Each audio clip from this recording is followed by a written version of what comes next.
Welcome to Foxhole Symphony, a podcast about the transformational value of men in authentic community. In our Foxhole, men are equipped to build relationships that foster belonging, accountability, and growth. Stop believing the lie that you can thrive in isolation and instead join us on the journey from broken to whole. Hey everybody, welcome back to the Foxhole Symphony podcast. This is Sarge, and I just wanted to tee up today's episode. What you're about to hear is an incredible interview with Michael Cusick. Not only does he share his own journey, which is so powerful, but he begins to take a deep dive into the heart of man. And really, you know, Mark and I are always talking about the journey from broken to whole, and Michael touches on so many aspects of this journey, brokenness and wholeness. And there's so much content here that Mark and I felt that it was best to break it up into two parts. So you're about to hear part one, and I want to strongly encourage you to stay tuned for part two, which is equally as powerful. So thanks so much for listening and enjoy. Welcome back to Foxhole Symphony. I'm your co-host Sarge here with Mark. Hey, also known as Baba G. Baba Ganoush. We are so honored to have a very special guest in the Foxhole today, Michael John Cusick. Michael's a gifted speaker, author, facilitator, and counselor. He also teaches graduate level courses on addiction, human sexuality, spiritual formation. He serves as the CEO and founder of Restoring the Soul, a ministry offering intensive counseling and soul care to Christian leaders worldwide. He hosts an awesome weekly podcast called Restoring the Soul. Now in, I believe it's sixth year, he's authored some incredible books, starting with Surfing for God, which we'll probably touch on today, Discovering the Divine Desire Beneath Sexual Struggle. Michael's current success and giftedness ironically flows out of his brokenness and his own personal struggle, which is one of the many things that make his ministry so powerful and effective. Despite being exposed to a life of recovery at a very early age, his brokenness went unchecked for 3 decades. He became a master in the art of living a double life and being the nicest Christian guy by day and a sex-addicted binge drinker by night. It wasn't until the summer of '94 when his world came crashing down, and he remains very grateful that it did. So, Michael, welcome to the Foxhole, brother. You are welcome. Man, that was some introduction. I went to the snack bar and got a slushie and a large popcorn. That was like, okay, you can stop anytime. I'm embarrassed. I'm sure. yeah, good. Coke Zero for everybody. Mission accomplished. Mission accomplished. Michael, it's good to be here. I'm really thrilled. We've been talking about this for a long time. Yeah, and no one could be more thrilled than we are, because there's a message we are trying to get out to a community of men around the world that has everything to do with seeking authentic Christian community, right? Knowing the value of not being isolated and in the darkness, what we call caving up here in the Foxhole. And we're really glad that you're a kindred spirit, right? You the similar DNA in your ministry as there is in our podcast and live. So it's great. If you don't mind, I'm going to jump right in. We'll do some Q&A and see where God takes this. Okay? Yeah, I would love to. Cool. Sarge did a good enough job already, and I could say that we don't have time for your whole life story, but could you summarize for our listeners the events leading up to the summer of '94 that basically blew up your double life so they have some context? Yeah, you bet. I was born in 1964, the very last year of the baby boomers, as I understand it. So my kids call me a boomer, and they are technically correct. So at 29, just 2 months before my 30th birthday, I came home from work one day, and I had graduated from a master's in pastoral biblical counseling at Colorado Christian University. And I began working out in the community as a counselor, psychotherapist, but had a heart to be in ministry. And I was doing Christian counseling on the side and teaching some classes at Colorado Christian. And yet I had a double life where I was acting out sexually. I was acting out with prostitutes and going to strip clubs and acting out with women and attempting to do so in bars. And I was drinking to try to assuage the shame that was deep inside and the anxiety that I lived with, which frankly I had lived with since I was a young boy. But the anxiety was really about, it's just a matter of time until I'm found out. And my behavior got so out of control, and my deception became so pervasive, although I still felt like I was just a nice Christian guy living a nice Christian life. Things were so compartmentalized that one day I came home from work, and I was doing some work part-time on call in emergency room. So I carried this pager back then, and I came home late. My wife said, I thought you were working late. You told me earlier that you got paged and you're going to go to the hospital. I said, I didn't say that. She said, yes, you did. And I went back and forth, and turned out I was lying. I made up a story, but I had forgotten that I actually told her I was coming home that night. So it's kind of like a drunk who just got lost in my story. And that was the beginning of the end. The best day of my life in an unexpected way, but the worst day of my life in terms of the damage that I caused her and the way that I broke her heart and betrayed her and created really 3 years of illusion in our marriage.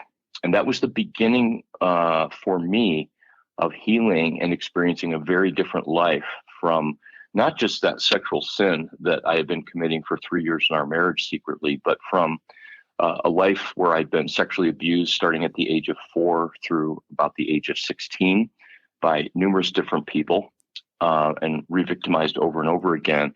But also, it was the first time in my life on that day, July 10th, 1964, when I felt like everything about me was known and I was exposed and I had absolutely nothing to hide.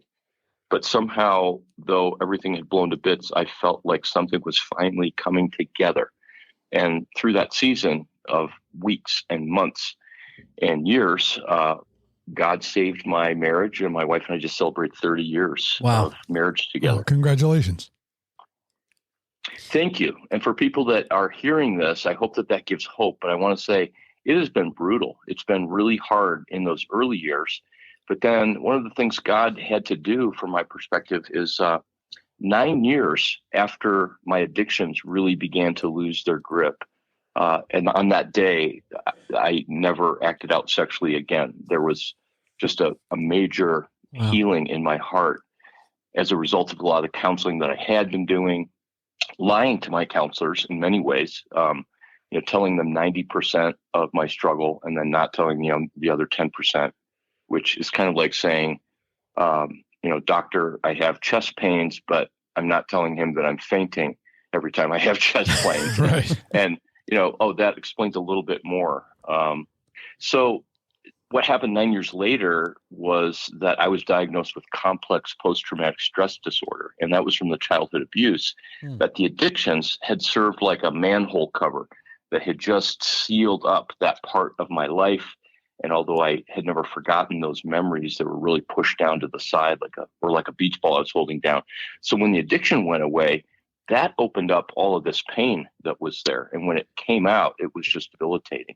So for me, it wasn't just a battle for freedom. It was really a battle for wholeness in general and learning to live as a whole person and really learn what it meant to grow up into being a man. Wow. Thank you. A compelling story. Incredibly. Thanks for sharing that, bro. The statistics on porn addiction are staggering, and it's not necessarily the topic for this podcast, but you deal with a lot of trauma and sex addiction and porn. I just want to touch on this briefly. 70% of Christian men report viewing porn in the last year. 70% of Christian men. In your book, Surfing for God, you unpack the reality that attempts at overcoming porn addiction through willpower or peer accountability, they're just not effective approaches. Can you talk to us a little bit about that? Yeah. One of my late great mentors is Dr. Dallas Willard, who wrote the book, The Divine Conspiracy and the Spirit of the Disciplines and Renovation of the Heart. He was a secular professor of philosophy at University of Southern California for over 40 years. And I had one of the great honors of my life was to sit and talk with him for a few hours. I interviewed him in Southern California at a conference. And he made this statement as we were talking about how the heart gets free. He said that most Christians are caught between ceaseless striving and brokenness. But he framed it as a question. He said, we're caught between ceaseless striving and brokenness. Is there another way? And I would argue that Jesus said that there is another way, but that most modern Christians are either living out their brokenness like I was, where albeit secretively, I was acting out sexually in all these ways. And when I wasn't acting out, I was masturbating as much as I could and trying to look at pornography, which was much harder to obtain back then. So brokenness. And when I wasn't doing something sexual, I was irritated and angry at my wife that she wouldn't cooperate, with my agendas of her just being there to make me happy. And then ceaseless striving is, okay, I'm broken, but I am going to fix this. Jesus and I are going to tag team together because I can do all things through Christ who strengthens me. Jesus is going to help me overcome my sin, which sounds so good and so biblical. But Jesus doesn't just want to strengthen me in my weakness. He wants my weakness. He wants me to surrender my weakness, and in surrendering it, to actually steward my weakness. And so we know that Paul says that in my weakness, I am strong. And parenthetically, if you ask a group of Christians, fill in the blank, when I am weak, blank, and people will say he is strong. But the passage in 2 Corinthians 12 says, when I am weak, I am strong, not God is strong. In other words, there's this Genesis to Revelation paradigm that I call the currency in God's economy, is that our weakness and our brokenness is our power. And therefore, rather than wanting Jesus to just help us to overcome our weakness and to strengthen us, like, Daddy, here's this 100-pound weight and I'm small and I can't even lift it off the ground, so help me lift it. There's times and places for that, right? But stewarding your weakness and your brokenness is saying, God, here's my vulnerability. Here are my limitations. Here's my humanity. Here's my addiction. Here's my sinful behavior. And I've got no game. I've got nothing. I have tried and tried and tried. And so my ceaseless striving, I'm a pretty disciplined guy when my mood disorder or bipolar disorder is managed. When I'm not, my discipline seems to go out the window and I don't floss my teeth and I eat lots of candy and things like that. So I'm kind of an all or nothing guy. So in my faith, I started memorizing scripture and I went to conferences that said, if you memorize Romans 6 and Romans 8 and James chapter 1 and all these other verses and chapters, and I became, in my young life community, among some other guys that have been on this program, like Peter Zaremba, kind of a walking scripture machine. And I showed up for the 6 a.m. Saturday Bible study and for, the He-Man Jesus Follower Club. And I was like all in. And I was a 16, 17-year-old kid doing college level navigator design for discipleship books. And my young life leader was like, wow, this guy's got to go into ministry. And the more I got that kind of affirmation, the harder I tried. But I would literally read my Bible for 3 days and memorize scripture. And then I would masturbate, or I would look for pornography at my buddy's house, in his dad's workshop. I would secretly fantasize about sex with men. I've never had a primary homosexual orientation, but because I was sexually abused by men up and through probably 16 years old, I would fantasize not about any man in particular, but just about that sex act, because that was introduced to me at such a young age that actually became a comforting, soothing kind of thing, like getting a parent, having that close contact, even though it was this unholy thing. So I had this whole confusion inside of me. And I was like, okay, I'm going to get rid of this. I'm going to set my mind on things above and set my heart on things above. And I was literally obsessive about it, but it was never enough. And so I found myself, just like Willard said, either broken or ceaselessly striving. And what I learned literally through experience is that ceaseless striving either left me with a real false sense of pride, like, wow, aren't I great? I finally did it. I finally pulled it off. God must really be happy with me. Or on the other hand, exhaustion, just spiritual weariness and exhaustion. And I lived that way my whole life. And I had actually had another run-in prior to meeting my wife and prior to getting married. And the story is in my book, Surfing for God, where in January of 1989, I had graduated college and I started a little painting business because I I didn't want to go into education. That was my degree. And I showed up at the house where I was painting that day, and I saw the newspaper on their doorstep, and the headline read, "FBI raids escort service." And I was making like $7 an hour at my real job at that time, and I was racking up credit card debt with paying for prostitutes and going to strip clubs and putting it on my tab for all the drinks at the bar, and just doing crazy, out of control, compulsive things. So I had been using that prostitution ring, and because in that city there was an athlete and a celebrity that were implicated in this as well, so it really became a big thing.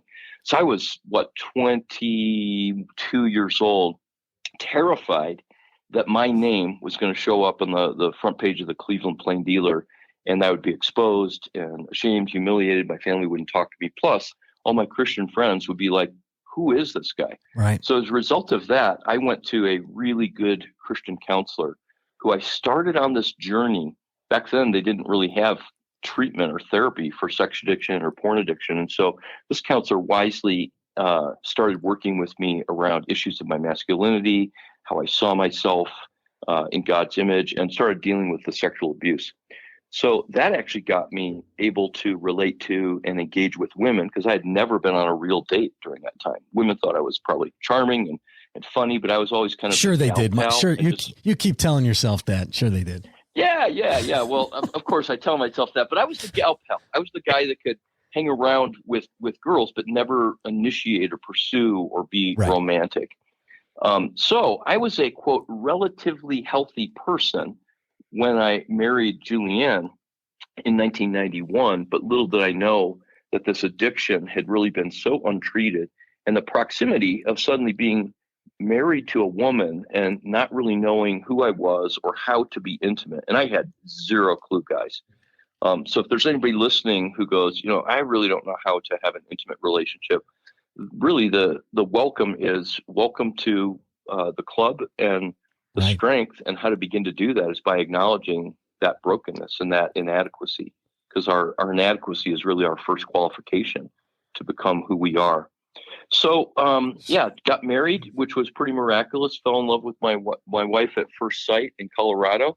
We were married 8 months later and have been together ever since, despite my own brokenness and the wiles of evil.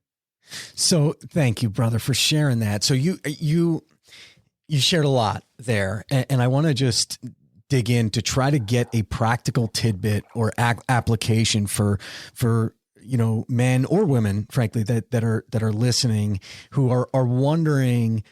You talk about this ceaseless striving, right? And this this failing and like. You talk about, I think in the book, you talk about how to overcome compulsion once it begins. And I think you started to touch on this, but you suggest that the barrier built by porn addiction can actually become the bridge to abundant life. What do you mean by that? And what's sort of a practical application that listeners could use to help build that bridge? Yeah, that's a wonderful question, because I talk about that on so many different levels.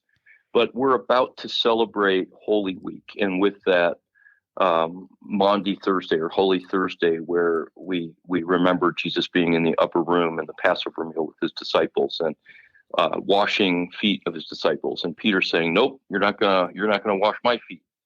And then Jesus in Gethsemane saying, "God, take this cup from me, but ultimately I want your will." And then the agonizing, horrific, torturous crucifixion the next day. And, we all know that. And then there is the resurrection. It's Friday, but Sunday's coming, as Tony Campolo has always said. Yep. And so that is a principle that is not just a season that we celebrate during Easter, but back to this idea that that's the rhythm of heaven itself. That's the rhythm of the kingdom of life, death, new life. Or as Walter Brueggemann has said in his book, The Message of the Psalms, that God's pattern that we see in the Psalms, in the life of Jesus, in the teaching of Jesus, is orientation to disorientation to reorientation. Richard Rohr has said that it's order, disorder, reorder. So I have a pastor that talked about this. I think he didn't even know of those other two authors, but thrive, dive, revive. And anybody, including a person who's not theistic, they would stop and think and go, yeah, there seems to be that kind of pattern to life. Things are good, then they're not good, then somehow something better comes out if we're attentive to that. And so this idea that our brokenness, whether that's a porn struggle or somebody has committed adultery or they're unfaithful, or whether it's alcoholism or an anger issue or compulsive lying, whatever it might be, that when I bring that into the light, that something actually happens before it, quote, goes away. And in 1 John, it says that anyone who claims to walk in the light but is in the darkness deceives themselves. And there's this little verse there that we often pass over in that 1 John passage 3-5. It says that if we walk in the light, we have fellowship with one another. And my paraphrase of that is that if we bring what's on the inside, if we bring what's hidden out, not even by way of confession, like, oh God, I'm so sorry, but as for the purpose of being known, like, God, you already know this about me, but here I am. Here's who I really am. And I'm gonna trust you with this. But when we do that and bring it into the light, it increases our capacity for intimacy with God and for others. Because most of us think with our diseased images of God, even as Christians, we go, well, I know if I bring that into the light, God's going to forgive me, but surely he's not going to like me and he's not going to give me a hug. He'll kind of stand there with his glasses down at the end of his nose like an English schoolmaster. But the reality is that God says, thank you. Now we can have a real conversation because I just want to know you, and I want you to know that I see you and I want you. I see you and I want to move toward you. I want to open my arms and my heart. I want to embrace you. Why? Because you're my son. You're not one of my servants. Because my love for you has been since the beginning of the world. And as Jeremiah chapter 1 says, before I formed you, I knew you and set you apart. So Foxhole Brothers and Michael, before God formed you, God knew you. He knew the you that was the essential, true you. And the only reason why porn or sexual sin or any kind of sin is, quote, wrong or immoral is because it inhibits you becoming you. And it inhibits the connection and the intimacy that God longs for between us and him and us and the people in our lives. And that's why Dr. Harry Schomburg about 30 years ago called sex addiction false intimacy. He was the first person I knew to use that term. So any compulsion actually is really just all about the pain that's inside of us or the brokenness that we don't know what to do with. And that false intimacy is a way to get our needs met. That we are suddenly seen, soothed, safe, secure. And those are the core needs that we have at a physiological, emotional, psychological, spiritual level, is for those 4 S's to be there. So moving into any kind of false intimacy, that is what then leads to the compulsion, because we can go back to that again and again, predictably and reliably, where we can't predict or rely on that in our actual human relationships for the most part, because our story is that's not what happened to me. Love wasn't there. Mom, dad wasn't there. Well said, bro. Really. Thank you. And thank you very much, Michael. And helps us as we're going to continue this conversation journey to think about how a man might start. Like what's that first step that, as you said, the admission of this is what I really am. This is who I am. And you can start working on it at that point. Getting into the light. Yep. Let's just keep going a little bit. So here at the Foxhole Symphony, we invite people to join us on the journey from broken to whole. You've spent years counseling, teaching, facilitating these journeys for people. Can you share some common themes you've seen as it relates to the journey? And Sarge and I are interested for our listeners to hear not only the common denominators, but maybe any curveballs. There were things you didn't expect as you've worked on those journeys. Does that make sense? Yeah, absolutely. Thank you for that question, because you're right. That is what I've really spent 30 years studying and wrestling with and reflecting on and teaching. And it's never been as, though I was a professor, it's never been from the ivory tower from an academic perspective. That has informed what I think, but it's really been from my life experience, both as an addict and a broken man, as well as somebody walking with broken men, which is one of the greatest honors. So I want to come at this from a little different perspective. First of all, we have to ask the question, what is brokenness? And then we have to ask the question, what is wholeness? Because I think if you were to hit pause and survey every one of your listeners, people might say brokenness is something like, I have either screwed up, and we get this from Psalm 51, where I would literally masturbate and then I'd go read Psalm 51 10 times. And I would tell God how sorry I was, because you do not want burnt offerings and sacrifices. You want a broken and contrite spirit. And what I understood that to be as really, really, really to the 10th power remorseful and feeling bad about myself. And I believed that the worse I felt about myself, like I'm an idiot, kind of doing a Chris Farley, smacking ourselves in the face, covering ourselves in sackcloth and ashes, that's what repentance was, and that's what God wanted of me. When David said, God, in Psalm 51:10, that you don't want burnt offerings or sacrifices, you want a broken and contrite spirit, what he was saying, you don't want me to ceaselessly strive to keep trying to not be a sex addict. You don't want me to spin on the hamster wheel of trying to be sexually pure. You want me to say, God, I'm a man, or at the time, I'm 16 years old, and I know you. And this doesn't align with who I am and how I want to live with you. And so I don't know what to do. I've got no game. I'm not going to be able to fix this. And I think we actually subtly, although very few people would say, well, no, Jesus, most people would say, Jesus can help me overcome this, right? But again, before Jesus wants us to ask for help to overcome it, he says, will you trust me with that? And for me, and for many men, I challenge them to say, what if that never goes away? What if you never stop compulsively masturbating, looking at porn, or acting out with women? That would obviously cause damage to others, especially if you're married. It would be like having the drain clogged in your garden hose so that you can't water the garden. So it's actually, from a prescriptive perspective, it's just not a good, productive, fruitful thing. But what if God said, can you trust me with this, and trust my love and my affection and my embrace and my moving toward you, even though you're continuing to struggle with this and seemingly to move away from me? And I think most of us go, well, yeah, God's like that, but not really, not for me. He does that for you, but not for me. And see, even my language of that we move away from him, where can I go from your spirit? Where can I flee from your presence? Psalm 139 language, that if we are in Christ, we are united with Christ, and he will never leave us, and we can run from him, but he's like that Velcro parachute instructor.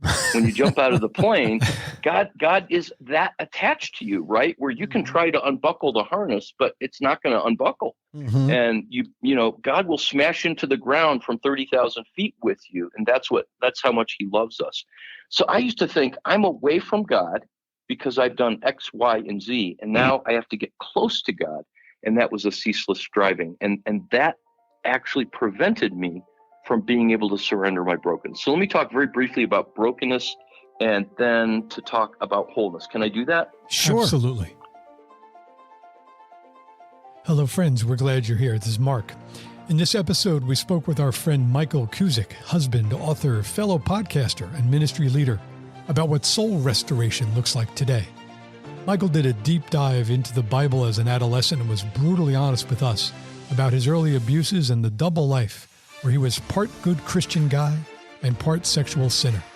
Today, he's happily married for 30 years and leading a thriving ministry-focused life. Michael shared insights from his relationships with key mentors and unpacked what living between ceaseless striving and brokenness really means, and what it's like to show up in front of God with no gain, nothing, incapable of fixing ourselves alone. We walk with Michael into some wisdom in the books he's written and discuss practical applications about some of the ideas there such as the concept of thrive, dive, and revive, and agreed that before we were formed, God knew us, and how any sin in our lives inhibits our ability of actually becoming the real person that God intended. While we're moving away from God, He's pursuing us, just like the tandem parachute instructor literally Velcroed to us and inextricably tied to us in every way. This is the end of part 1 of this awesome episode. You're not going to want to miss the rest of this exciting journey with Michael. We'll be dropping part 2 of this interview soon. We hope you're enjoying this as much as we are and invite you to stay tuned. Thanks. If you enjoyed today's episode, please share it and invite others to the Foxhole. You can find us wherever you download your favorite podcast. Be sure to subscribe so you know when new episodes drop, and please rate us and comment there too, as it'll help us get found by others who could benefit. Find, follow, and like us on your go-to social media networks by searching Foxhole Symphony, or visit foxholesymphony.com to make it super easy to find us. Drop us a line with feedback, questions, topic requests, who knows? Maybe you'll be a guest on a future episode. In the meantime, prepare to move, embrace discomfort, and just be you.